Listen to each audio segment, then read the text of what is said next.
Governor Patrick Morrisey stopped by Wheeling today to hold a ceremonial signing of two bills aimed at honoring veterans in the Mountain State. Senate Bill 467 establishes enforceable penalties for unauthorized vehicles parked in designated Purple Heart parking spaces. Prior to this bill, officials say law enforcement lacked clear authority to issue citations for violations. Morrisey says there's a personal connection to this bill.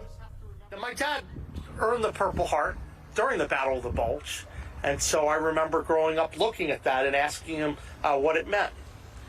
We know that a Purple Heart isn't just handed out for those who just show up. You either have to be killed in the line of duty or injured in order to earn it. And it's a symbol of the blood spilled and the sacrifice that these brave men and women make for our country. Senate Bill 467 takes effect June 8th.